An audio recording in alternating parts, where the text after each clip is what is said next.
Kita sedang berbicara tentang kerapuhan, ya, kerapuhan dalam membuat penilaian-penilaian di kalangan masyarakat Islam, bahkan termasuk di kalangan cendekiawan ataupun golongan yang berilmu, ya, golongan yang berilmu. Ya, kegagalan di dalam membuat penilaian yang tepat, penilaian yang tepat. Jadi di sini kita sampai ke muka surat 18, ya, dan kita sampai ke perenggan yang kedua itu, ataupun yang di sini pada sisi yang lain, pada sudut yang lain.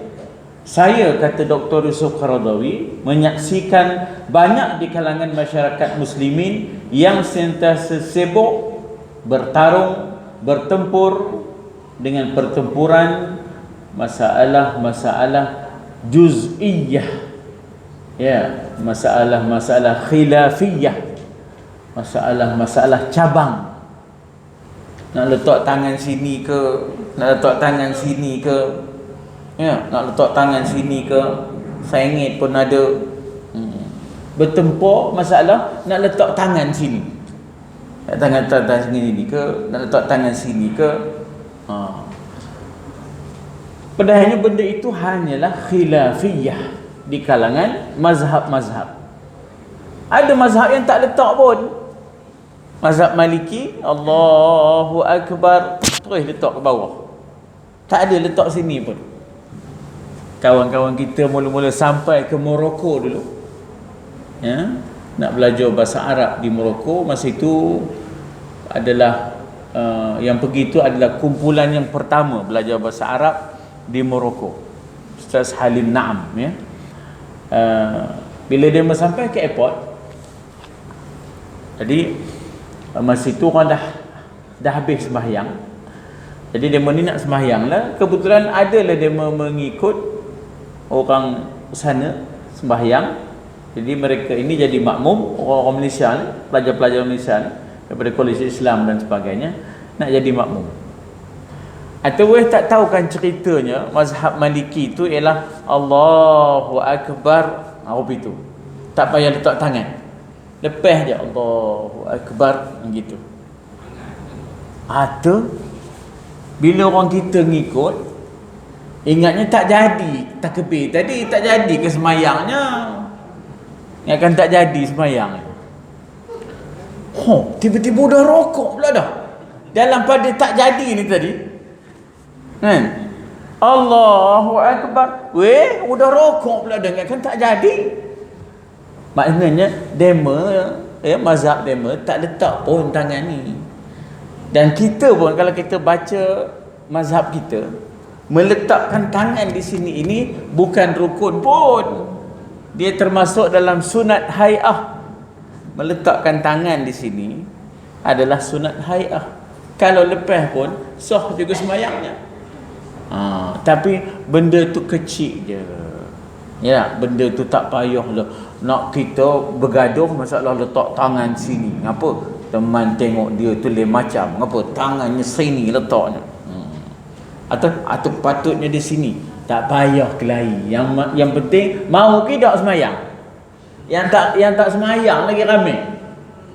Yang tak semayang lagi ramai. Kita berkelahi masalah letak tangan sini ke, letak sengit tak sengit ke. Ya tak? Yang tak semayang lagi ramai. Jadi pengarang kita Dr. Yusuf Qaradawi merasa tak selesa melihat masyarakat ini bertarung dalam perkara-perkara yang khilafiyah. Maknanya benda itu boleh kita berbeza, acceptable, boleh diterima. Ataupun saya ambil contoh mudah lah tuan-tuan, perempuan. Kita adik-beradik pun ada yang sikat kanan ke kiri, ada yang sikat kiri ke kanan, ada yang sikat tengah pun ada yang sikat ke belakang pun ada yang sikat ke depan pun ada. Beatles, ya tak? Yang penting mau nyikat rambut, serogol je, ya tak? Serogol je, apakah hairnya, yang penting mau nyikat rambut. Itu Jadi maknanya di situ dia nak sikat kanan ke kiri, ke kiri ke kanan. Itu tak ada apa masalah. Yang penting dia mau nyikat rambut. Dia mau nyikat rambut depan ke belakang ke depan ke. Itu semua khilafiyah. Benda yang boleh kita berbeza pendapat. Jadi benda yang kita boleh berbeza, tak usah kita memaksa-maksa untuk menjadi satu. Ya, benda yang kita boleh berbeza, jangan kita paksa untuk jadi satu. Bila kita paksa juga, mulalah berlaku pertarungan, mulalah berlaku pertelagahan. We agree to disagree, kata orang putih. We agree to disagree. Apa? Kita setuju untuk berbeza. Acceptable maknanya boleh sikat kanan ke kiri, kiri ke kanan, ya tak? Sikat tengah, sikat belakang ke depan. Asalkan mereka bersikat weh. Serogoi je rambut, mana rupanya tak? Asalkan mau bersikat, udah habis cerita. Tak usah dibahas-bahaskan tentang perbezaan itu, jangan dipaksa.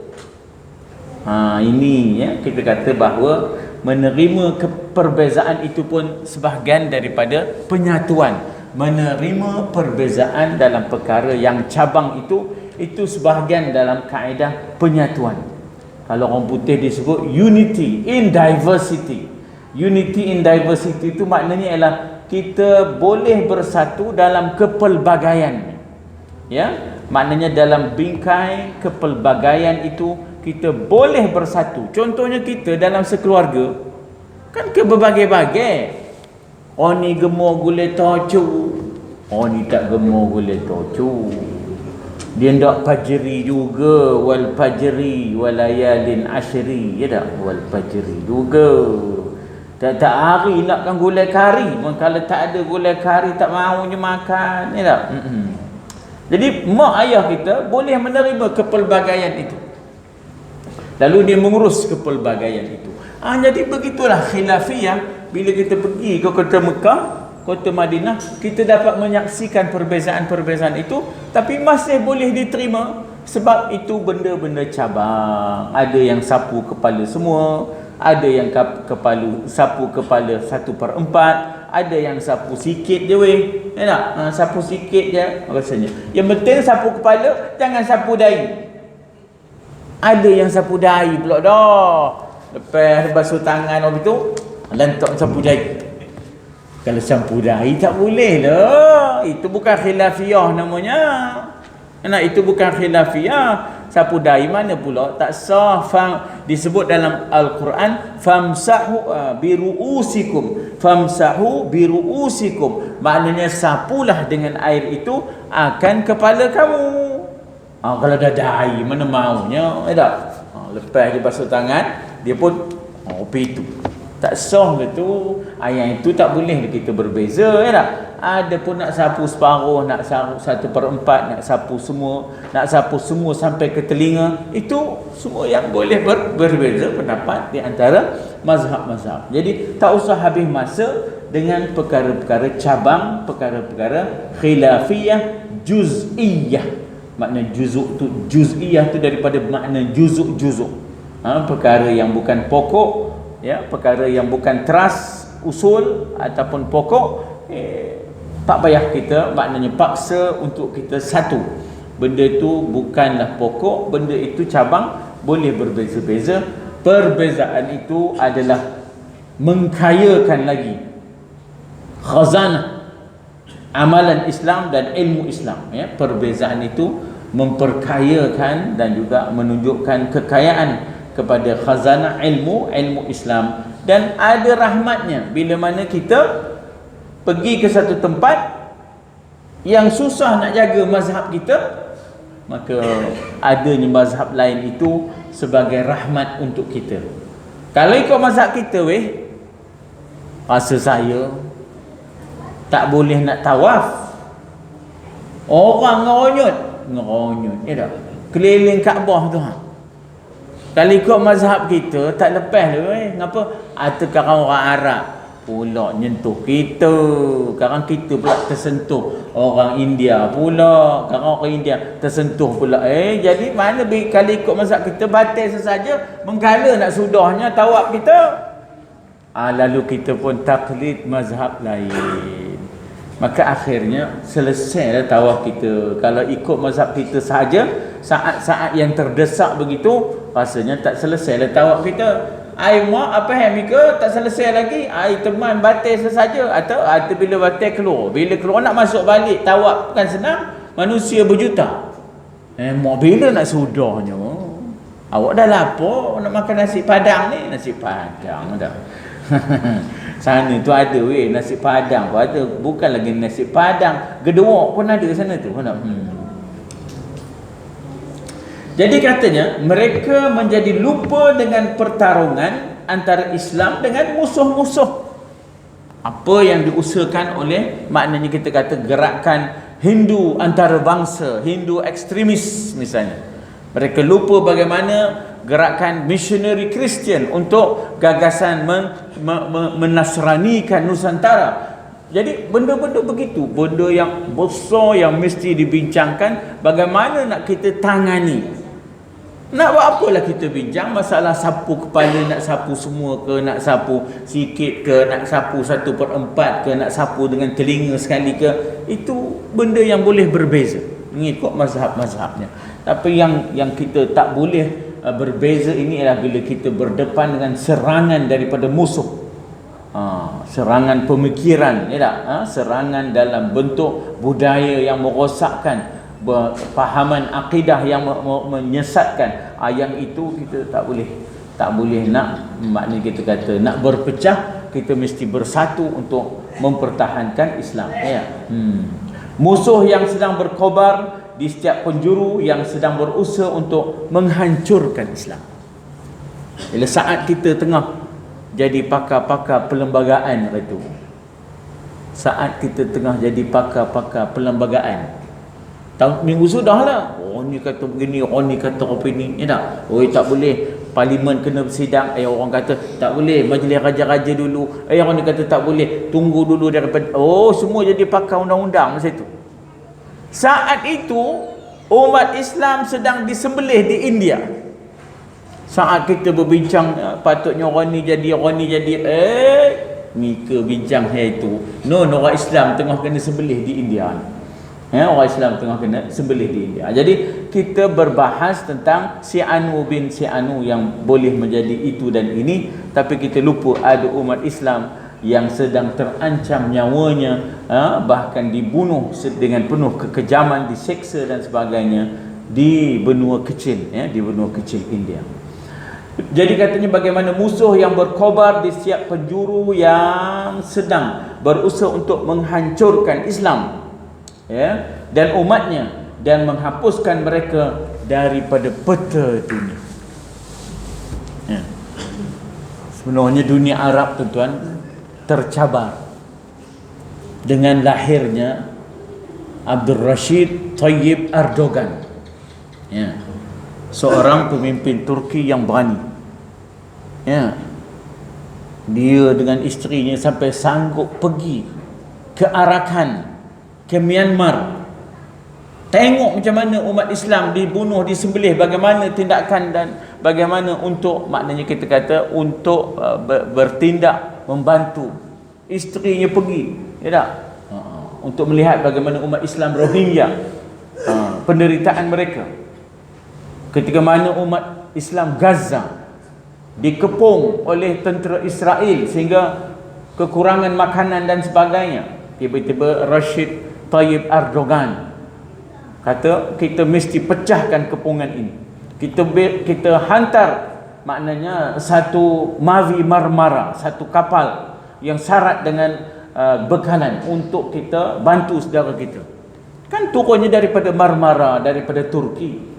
Mavi Marmara itu turun daripada Turki untuk akhirnya memecah kepungan itu dan akhirnya bawa masuk. Ada di antaranya lah warga negara kita sendiri terlibat untuk menghantar bekalan makanan itu. Jadi ternyata bahawa Turki ingin kembali semula berperanan sebagai khalifah, sebagai khalifah yang dapat membela nasib umat Islam dalam isu umat Islam yang dibunuh di China, Uyghur. Bukankah dia maknanya dengan berani dan terang, ya, bertindak untuk maknanya melihat supaya ada segera pembelaan tersebut. Jadi sehingga ia bercakap di bangsa-bangsa bersatu dan sebagainya. Saya nak sebutnya apa? Ini keberanian ini sebenarnya kalau ada satu lagi seumpama dia, mulalah, tidak, mulalah dunia risau. Bahkan termasuk yang risau itu ialah pemimpin-pemimpin Arab. Saya kebetulan boleh baca bahasa Arab ni. Jadi di antara pemimpin-pemimpin Arab ini takut kalau OIC itu, ya, kalau OIC yang mereka pelopori dan mereka monopoli itu tiba-tiba diambil alih oleh pemimpin Turki Rashid Erdogan, dan Erdogan yang kedua dan Erdogan yang ketiga. Takut sangat demo. Jadi demo sanggup berbelanja untuk menghalang jangan ada Erdogan yang kedua. Ya, jangan akan ada seorang pemimpin di negara Islam yang berani, ya, yang berani untuk membuat pembelaan terhadap umat Islam yang mencabar kuasa besar. Dan sebenarnya banyak pemimpin Arab ini condong kepada kuasa besar, terutamanya Saudi lah tuan-tuan. Dia dengan Amerika tu, jadi kiblatnya bukan lagi Baitullah, kiblatnya jadi Baitul Abyad. Baitul Abyad tu maknanya White House lah. Makna Baitul Abyad bukan Baitullah tapi Baitul Abyad, ya. Iaitu White House. Jadi kita di buku surat 18 ni tadi, agak dah lupa mana dibaca tu tadi, tak? Udah kewo ke lain maknanya, tak? Buku surat 18 udah terselok jauh benar begini, tak? Itu dia kata, ya.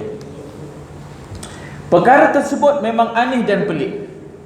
Maknanya di saat umat Islam sedang dibom, lalu kita lari untuk menyelamatkan diri, lalu kita tersepak-sepaklah di antara satu sama lain. Apakah patut kita nak berkelahi? Kamu sepak kaki aku dulu, apa pula kamu dulu nyepok aku? Bom di atas ni, sekarang tumpuk dua-dua. Sibuk nak Mika nyepok kaki teman, mengkalanya Mika dulu nyepok kaki teman, mudahnya bila bom turun kerang kedua-dua tumpuk. Jadi tak sepatutnya begitu. Sebab itu dia katakan bahawa betapa aneh, ya, betapa pelik.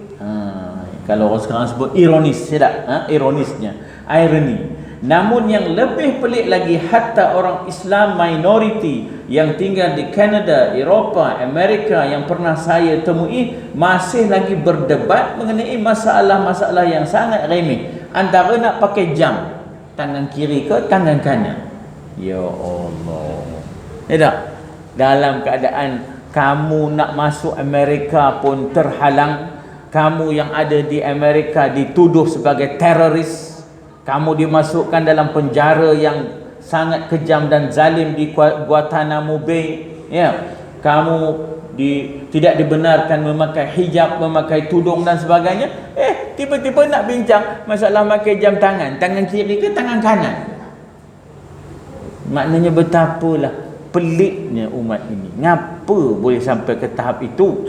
Ya tak? Ngapa? Baiklah kita bincang masalah umat Islam yang nyawanya di hujung tanduk itu, ya tak? Baiklah kita bincang tentang umat Islam yang tidak terbela, ya, umat Islam yang tidak terbela di maknanya kita kata di penjuru-penjuru dunia, yang ditekan, yang ditindas. Apa nak bincang masalah tangan kiri tangan kanan? Pakai je jam tu. Nak pakai tangan kiri boleh, pakai tangan kanan boleh. Kenapa pula pakai tangan kiri? Sebab kita kata bahawa tangan kanan ni banyak buat kerja berat, atau jam tu sensitif. Kalau dia banyak buat kerja berat sebelah kanan, sekarang terkena jam tu, sekarang pecah, rosak, dah tak boleh pakai. Sekali pakai je weh. Itu sebenarnya. Atau pakai tangan kiri, tak ada apa masalahnya. Saya masih ingat lagi masa saya di sana, kami tu kalau tengah mengaji, akan ada orang tuang ayung untuk kami ni tadi, supaya masa mengaji tu maknanya tidak mengantuk sebab ada bekalan air. Tetapi sipulan ni tadi yang menuang air itu, tiba-tiba dia teragak-agak nak guna tangan kanan ke, lalu cawan itu tangan kiri, pakai juga tangan kiri ni, atau nak tuang tangan kiri, pegang cawan tu tangan kanan. Dia rasa serba salah, tak ada sangat yang kiri ni, tak ada sangat yang kiri ni, takut tak berkat ni tadi. Jadi guru kami perasan sipulan yang menjadi khadim ataupun khadam bagi majlis ilmu itu, yang berkhidmat untuk majlis ilmu itu. Guru kami perasan sipulan itu sedang serba salah, nak tuang tangan kanan, pegang cawan tangan kiri, ataupun nak tuang tangan kiri, lalu pegang cawan dengan tangan kanan. Dia jadi serba salah. Jadi guru kami perasan. Maka kata guru kami, idza kanatil yadani mashghulatan fa ayyihima syi'ta, maknanya kalaulah dua tangan ini sudah terpakai, digunakan, mau tidak mau terpaksa digunakan kedua-duanya, maka yang mana-mana satu pun tak apa dah. Yang mana-mana satu pun tak apa dah. Maksudnya nak kiri ke kanan ke, kanan ke kiri ke, sebab dua-dua terpaksa dipakai. Bila dah dua-dua terpaksa dipakai, mau tidak mau dua-dua kena pakai. Tak boleh pakai satu je. Tak apalah, kiri tolong kanan, kanan tolong kiri, pakailah, tak ada apa masalah. Jadi saya nak kaitkan di sini bahawasanya bagaimana umat ini kadang-kadang bercakap soal jam, nak pakai kiri ke, nak pakai jam ke kanan ke. Tengoklah, bila mana tangan kanan ini banyak membuat kerja berat, kalau ada jam di situ, bukankah nanti akan terjejas keselamatan jam itu? Kerana tangan kanan ni macam-macam lah, kita nak ngatuk lah, kita nak buat kerja berat lah. Kalau ada jam tangan di situ, nanti akan tergugat lah keselamatan jam itu. Maka itu yang pindah ke kiri. Maka bila dah dua-dua tangan ini perlu digunakan serentak, tak ada masalah, pakai saja, tak ada masalah, pakai saja. Maka dengan sebab itulah, oleh kerana kita kurang pakai tangan kiri, supaya sejahteralah jam tidaklah tergugat, maka diletakkan di tangan kiri, dan itu tidak ada dosanya, tidak ada makruhnya, dan tidak ada dosanya. Jadi katanya umat Islam yang terancam di sebahagian Amerika, di sebahagian Eropah, tiba-tiba masih ada yang berbincang perkara yang remeh tentang jam tangan, nak pakai belah kanan ke, nak pakai belah kiri. Nak memakai baju putih, jubah sebagai ganti kepada kot dan seluar, hukumnya wajib ataupun sunat. Masih lagi ada begitu.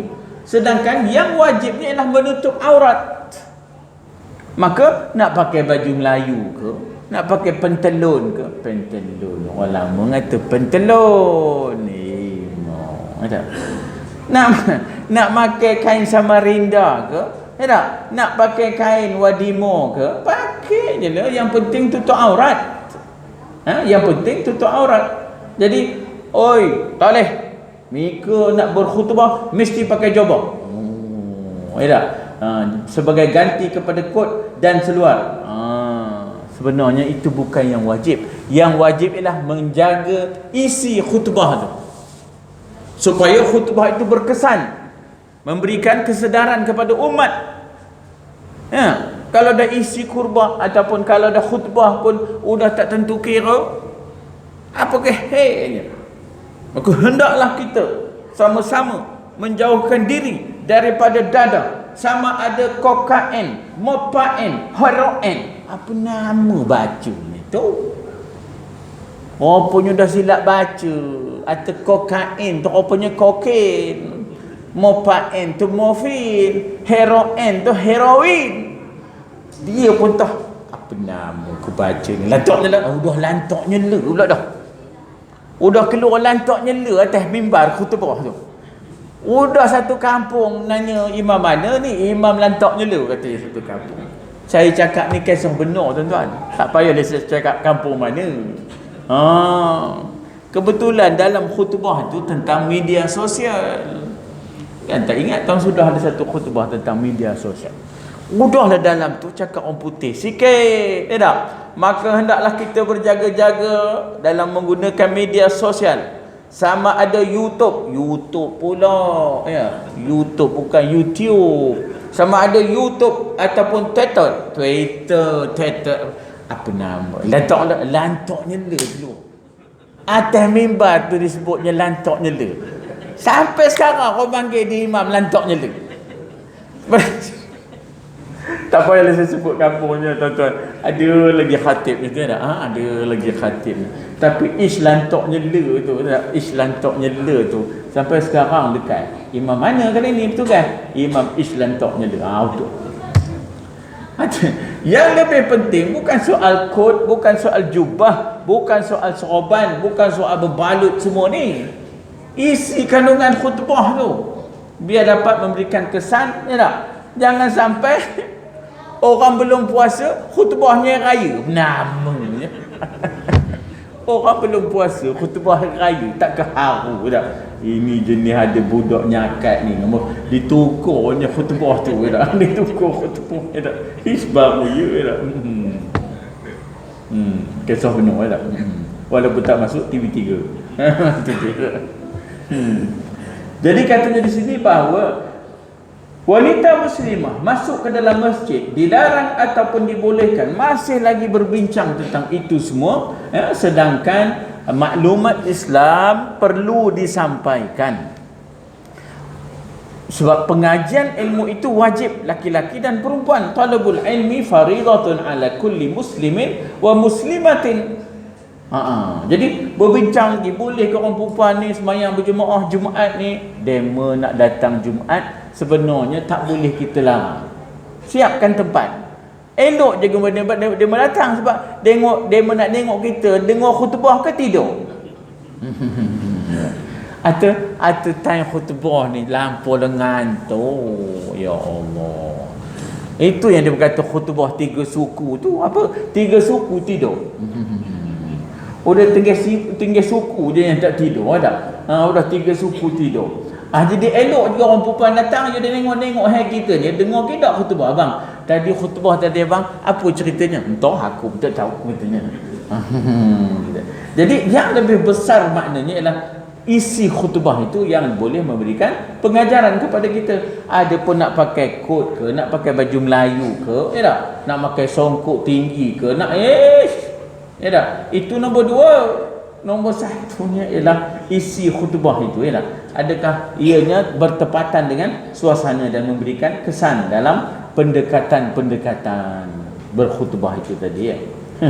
Tuan-tuan dan puan, kalau orang Arab berkhutbah, demo-demo di bawah ni membuat catatan, tuan-tuan. Kalau kami di Syria, bila berkhutbah saja, demo di bawah-bawah ni membuat catatan. Sebab sekarang bila balik ke sekolah masing-masing, guru akan tanya, mana dia catatan khutbah? Cuba sampaikan balik apa yang telah disampaikan dalam khutbah. Terjauh lah kita weh. Siap kabut tajuk pula dah. Khutbah kali ini, mimbar kali ini bertajuk buah-buahan tempatan. Langsung lebut. Kalau ada buah-buahan tempatan, langsung lah. Dia tak usahlah kabut tajuk. Khutbah ni tak boleh kabut tajuk, tak boleh.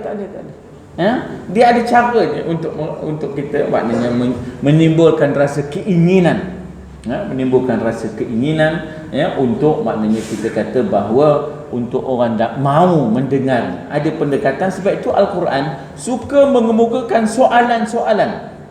Mal qari'ah wa ma adraka mal qari'ah. Jadi ada perkataan ma tu situ ialah apa qari'ah. Tahu tak kamu apa itu qari'ah? Jadi digunakan persoalan-persoalan supaya akhirnya menimbulkan keinginan untuk tahu, untuk mengikuti, ya, khutbah begitu, ya tak?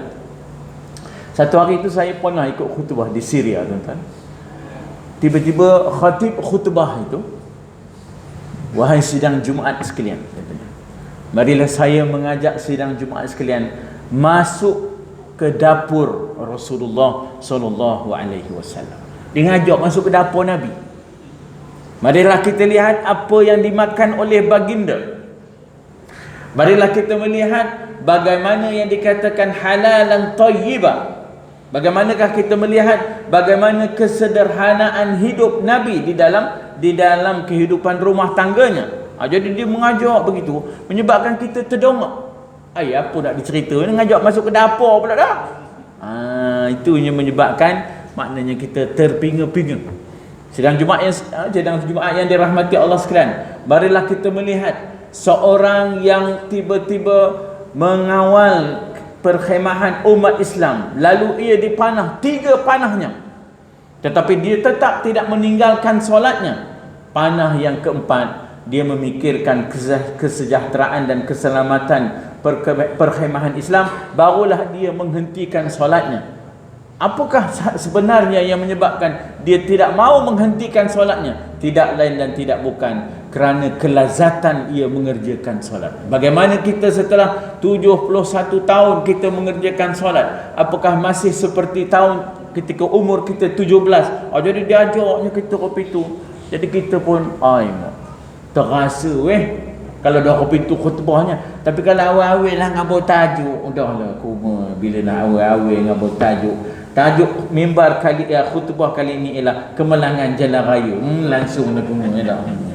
Langsung lakumu memang tak boleh kabur tajuk tak boleh kabur. Tapi sampailah nanti tajuknya sampailah nanti.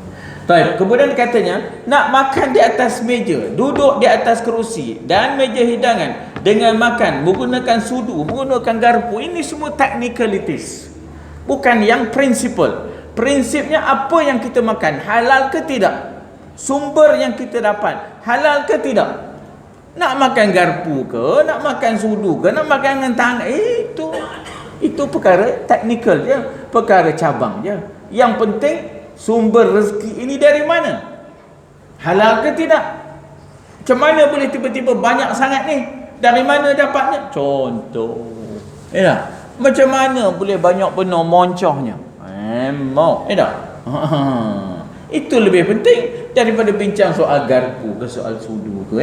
Apakah perkara ini bermakna bahawa kita menyerupai tingkah laku orang kafir ataupun tidak? Pasal udah pakai garpu, udah pakai sudu. Begitu tak? Maknanya umat Islam keliru, rapuh dalam membuat pertimbangan dan penilaian. Sebenarnya yang penting bukan sudu garpu tu. Yang penting dari mana hasil makanan itu. Apakah halal ataupun tidak, itu lebih penting daripada soal sudu garpu. Sebab betapa banyak sumber-sumber yang haram dapat dengan cara yang tak betul, lalu berjamulah. Bila berjamu tu sedap jangan cerita sedap je, sumbernya dari mana ni, sumbernya yang boleh bermewah-mewah ni dari mana ni, Jadi dikatakan di sini persoalan-persoalan serupa itu yang banyak menghabiskan waktu sia-sianya, dan membuang energi ataupun tenaga serta menimbulkan pertikaman lidah, kadang-kadang menyebabkan permusuhan, perpecahan di kalangan kaum muslimin itu sendiri kerana perkara-perkara yang remeh-temeh yang boleh sahaja nak pakai kot ke, nak pakai baju Melayu ke, yang penting tutup aurat. Nak pakai jubah ke, yang penting tutup aurat. Kemudian nak bincang juga tadi tentang bagaimana soal makan garpu ke, makan pakai tangan. Yang penting sumbernya halal. Yang pentingnya sumbernya halal. Jadi kalau dia berada di suatu negara yang budayanya bukan sudu, bukan garpu, silakanlah. Bagaimana budaya di situ? Kita dulu jangan nengok orang makan pakai sepit Cina tu lah, tak? Kapio dah dia, ngapa lantak makan pakai sepit? Atau kapio tak mengkalanya. Tak ada sebab makan pakai sepit dia jadi kapio pula. Tak ada mengkalanya kopi itu ke tak? Abdul Rahman, bukan, Sa'ad bin Abi Waqqas bawa Islam ke negeri Cina. Sahabat bawa Islam ke negeri Cina. Takkan dia tak perasan dia memakan dengan sepit? Maka dia tidak melarang. Yang penting barang yang dimakan tu Halal ke tidak? Nak makan pakai sepit, pakai garpu, pakai tangan, itu terpulang, tak ada apa masalah. Itu bukan prinsipal, itu technicality. Sedar, itu bendanya cabang-cabang, boleh berbeza, tak ada apa masalah mengikut keadaan setempat. Pernah juga saya mendapati anak muda yang kuat pegangan agamanya, dipanggil di sini ialah multazim, committed. Bila sebut committed tu tuan-tuan, kan ada orang baca kutubah, silap baca, maka mestilah kita berpegang dengan Islam secara komitted. Komitted pula keluarnya, apanya committed dah jadi committed dia. Jadi orang di bawah, apa khaja pula jadi committed pula katanya. Itu lepas saya silap baca dah jadi committed, ya tak? Jadi pegangan agamanya yang committed, yang multazim, memperlakukan ibu bapanya dengan cara keras dan kasar. Dia dengan janggutnya, dengan serabannya, dengan jabahnya, ya tak? Bukan main lagi waradun wa barqud. Tapi rupanya dia lupa, gagal dalam menunaikan hak ibu dan ayah. Ya. Bukankah di zaman Nabi ada seorang itu dia nak pergi berjihad fi sabilillah. Kan Nabi kata, kamu ni kan ada ayah, kan ada ibu yang tua. Kalau kamu pergi jihad, siapa jaga dia mak? Kata dia, tak ada siapalah ya Rasulullah. Maka kamu jaga ibu dan ayah kamu itu, itulah jihadmu. Tu. Maknanya bagaimana kita ada pengecualian-pengecualian, ada pertimbangan-pertimbangan, itu dipanggil fiqhul mizan, ya. Fiqhul mizan ialah pertimbangan-pertimbangan untuk meletakkan nas mengikut konteksnya, keadaannya. Ada teks ikut konteks. Tengok suasananya macam mana. Ya. Teks yang suruh kita supaya tegas, bersikap tegas, yang keras terhadap orang kafir itu, bagaimana suasananya? Teks yang suruh kita berlembut dan menyampaikan dakwah dengan penuh kebijaksanaan itu, bagaimana suasananya? Itu dipanggil fiqhul mizan, ya. Itu kena mengaji yang lain pula, dipanggil fiqhul mizan, ya. Jadi maknanya di situ kita kata bahawa bukan main lagi dari sudut luarannya, ya, kuat pegangan agama, tetapi bukankah mereka mengabaikan ibu bapanya? Sedangkan di antara pesanan Allah supaya alla tusyrik billahi wa bil walidaini ihsana. Jangan syirik, jangan sekutukan Allah. Dan yang kedua pesanannya ialah berlaku baiklah kepada kedua ibu bapa. Wa bil walidaini ihsana. Lepas saja alla tusyrik billah, ya tak? Jangan terlibat dengan syirik kepada Allah. Yang kedua ialah wa bil walidaini ihsana, berlaku ihsanlah kepada kedua ibu bapa. Demikian juga terhadap saudara-saudaranya, innallaha ya'muru bil adli wal ihsan wa ita'i dzil qurba. Jadi maknanya kalau dia begitulah bersemangat nak memperjuangkan Islam, tapi begitu kasar kepada saudara mara, begitu kasar kepada kedua ibu bapa, begitu kasar kepada maknanya jiran tetangga. Ya, dia semangat nak Islam ni, betul. Tapi jangan lupa ada hablum minallah dan hablum minan nas. Ya, kita ada dua-dua sekali, ya tak? Alasannya adalah bahawa mereka semuanya itu adalah orang-orang yang tidak taat dengan ajaran agama. Jadi kita harus layan dengan keras. Kita tak boleh berlunak dengan mereka. Bukan itu caranya, ya tak? Bukan itu caranya untuk kita menyampaikan agama. Betapa Nabi melayan kekasaran, kebiadaban, kejahatan musuh, Nabi layan, ya, dengan baik sehingga akhirnya dapat menawan hati musuh. Ya, Nabi layan dengan baik sehingga dapat menawan hati musuh. Satu hari tu orang Badawi datang ziarah ke rumah Nabi, Masjid Nabawi dah. Orang Badawi ni, orang Badawi ni orang kampung lah. Atau dia tak reti cakap pelan-pelan ni. Atau dia duduk di padang pasir ni. Orang di padang pasir ni cakapnya kena kuat-kuat, kan tak dengar. Kalau bahasa kita torik lah, torik. Tak torik. Kau tak tahu tulis dulu Torik, ya tak? Torik benar dia tu atur. Orang bandar-bandar ni cakap perlahan, slow. Orang bandar. Orang kampung cakap dah bunyi tagar, ya tak? Cakap kuat. Itu peduli ni tadi. Cakap kuat dah. Ya tak? Dari jauh lagi. Tak dan dekat. Udah bercakap. Udah bercakap. Dia kata, Ya Muhammad, ya, inni uhibbuka fillah, katanya. Ya Muhammad, almar'u ahabba. Ya tak? Maknanya seseorang, ya, aku ni sangat kasih kamu pada kamu kerana Allah. Ya, jauh lagi. Dan dah sampai dekat baru berlabut. Nabi tu, begitu Nabi melihat berkobor-kobornya si Badawi dari jauh dah bercakap, Nabi pun angkat suara dengan dipanggil apa ya? Dengan cara yang sama. Almaru ma'aman ahabba, kata Nabi. Ya, seseorang akan bersama dengan siapa yang ia kasih, kata Nabi. Ya tak? Dia kata, Ya Muhammad, ini uhibbuka fillah, katanya. Wahai Muhammad, aku kasihkan kamu kerana Allah. Dengan suara yang lantang dari jauh, tak dan lagi. Dan Nabi salam dulu. Nabi dah dengan apa nak sebut, ya tak? Dengan suara yang sama, yang juga lantang. Nabi kata, Almaru ma'aman ahabba, seseorang itu akan bersama di syurga esok dengan siapa yang ia kasih. Seronoknya Badawi itu dilayan cara yang sama. Orang sebut versatility, ya tak? Maknanya dia boleh, Nabi tu boleh suasana. Kalau orang kampung, cara orang kampung. Orang pekan, cara orang pekan. Begitulah maknanya kita kata bagaimana kita melihat siapa di hadapan kita, ya. Jadi katanya di sini bahawa bagaimana kita harus melayan orang yang tidak taat itu dengan penuh rasa kasih dan sayang. Kalau kita benci maksiatnya, bukan orangnya.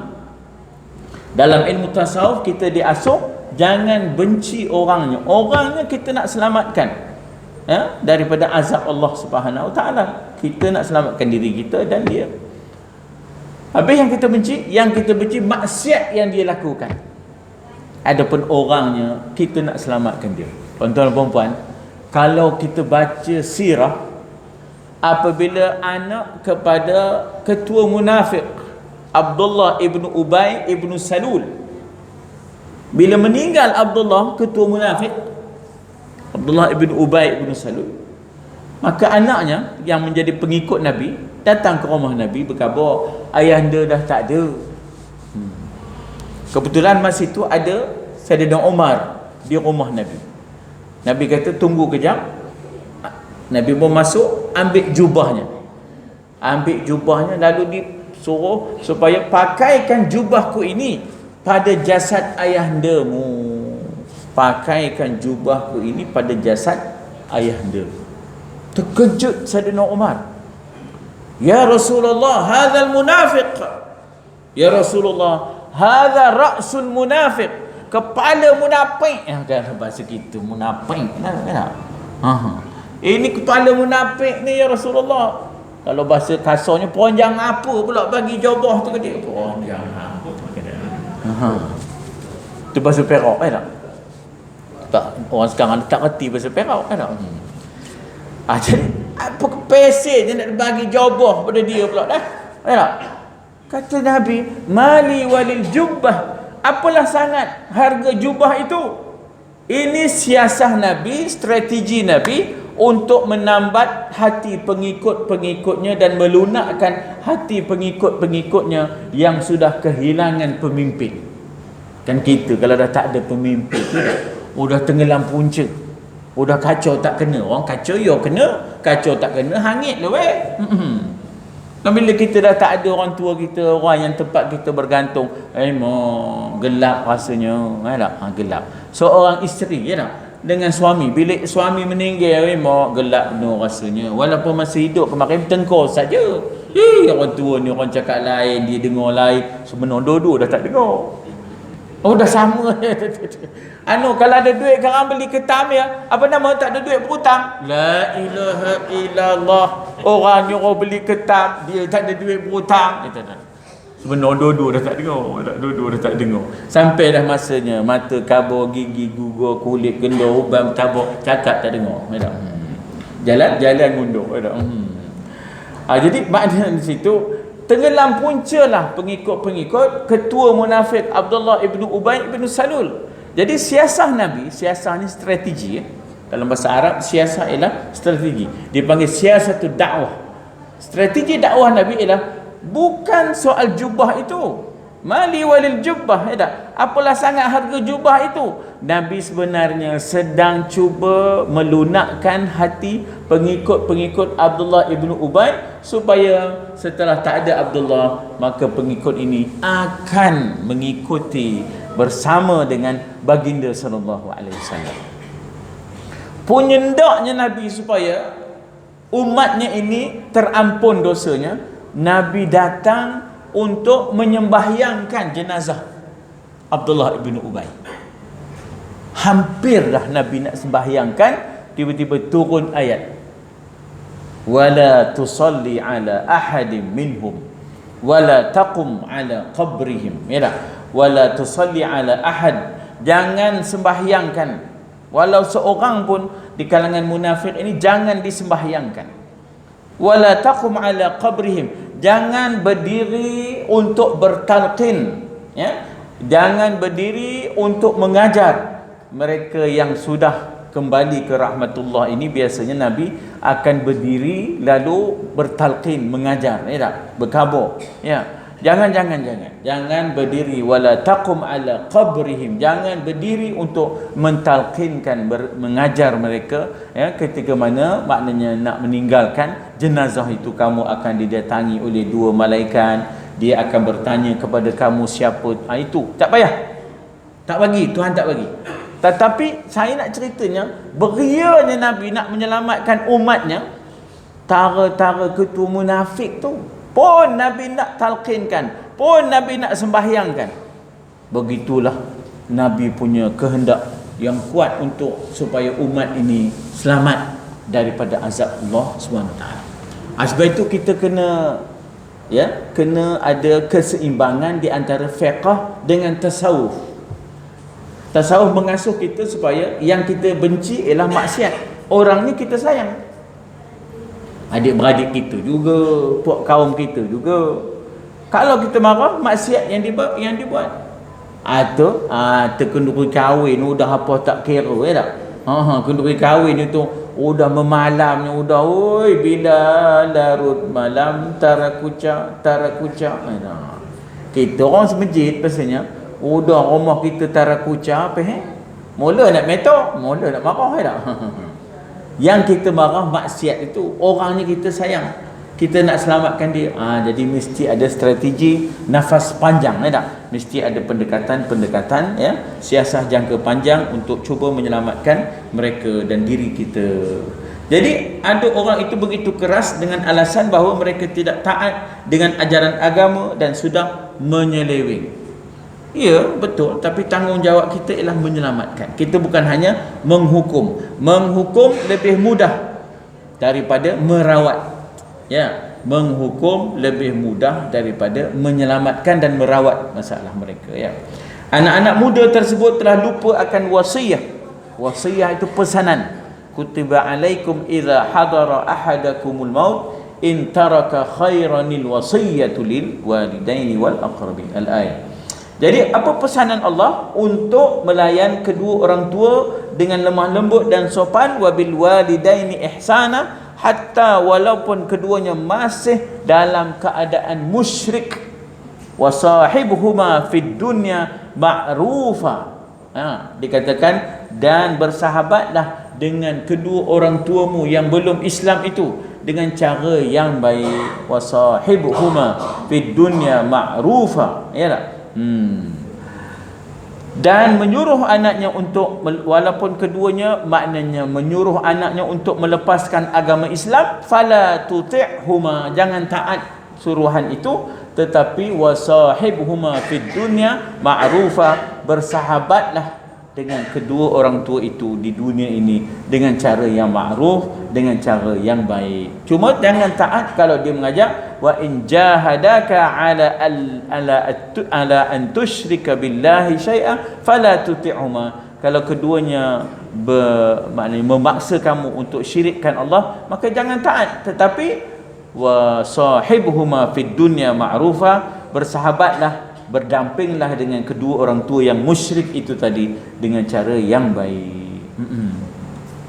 Firman Allah Ta'ala di dalam surah Luqman, dan jika keduanya memaksamu untuk mempersekutukan Allah, wa in jahadaka an tusyrika billahi syai'a, dengan sesuatu yang tidak ada pengetahuanmu tentang itu, maka fala tuti'huma, janganlah kamu mengikuti keduanya. Wa sahibuhuma fid dunya ma'rufa, pergaulilah keduanya di dunia dengan cara yang baik. Dan wattabi' sabila man anab, ikutilah jalan orang-orang yang kembali kepada Allah, bertaubat, kemudian hanya kepada akulah kamu dikembalikan, maka akan kuberitahu, fa unabbiukum bima kuntum ta'malun.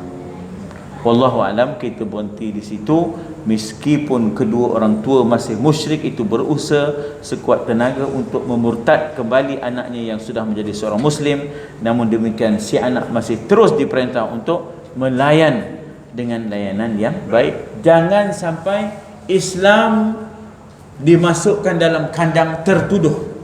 Jangan sampai Islam dimasukkan dalam kandang tertuduh. Maksud saya ialah jangan tindak balas kita daripada kejahatan musuh itu, lalu kita pun jahat macam musuh, kita pun biadab macam musuh, akhirnya Islam itu dimasukkan dalam kandang tertuduh kerana cara kita yang tak betul. Kerana cara kita yang tak betul. Jadi kita berhenti di situ ya, insya-Allah. Hal itu kerana hak kedua orang tua itu adalah hak yang tinggi dan mulia, tidak ada yang melebihinya kecuali haqqullah Ta'ala. Ya. Kita berhenti dekat surah Luqman ayat 14 ya. Kita berhenti di muka surat 19 ya, insya-Allah. Wallahu a'lam. Itu namun begitu si anak yang muslim tadi tidak boleh patuh kepada keduanya untuk kembali kafir, betul, tetapi bergaul dengan mereka dengan cara yang ma'ruf, dengan cara yang baik, supaya Islam tidak termasuk dalam kandang tertuduh ya. Tidaklah sampai perangai kita itu menyebabkan orang lari daripada Islam. Minggu sudah tuan-tuan, saya nak cerita ya. Ada seorang yang bukan Islam, dia besok hardware-nya kedai hardware lah, kedai logam. Ustaz boleh sembahyang hajat? Apa pula Cina nyuruh aku sembahyang hajat pula? Ustaz, saya banyak orang tak bayar. Ini yang banyak tak bayar ini yang selalu cakap insya-Allah ni. Dia selalu cakap insya-Allah. Ada macam mana lah orang nak Islam kalau dah kita kopi tu? Tak? Yang banyak tak bayar ni dia kata yang cakap insya-Allah ni katanya. Itu yang letih tu. Tak? Jadi kadang bukan demo tanda Islam, PA kita tu yang menyebabkan demo tak suka Islam. Jadi Islam itu terlindung, terhijab kerana PA kita. Kadang kita marah ke demo pula tu. Penuhnya PA kita je yang sebenarnya puncanya. Jadi kadang-kadang kita lupa nak melihat tak, kekurangan diri kita. Kita asyik melihat kepada kekurangan orang tak?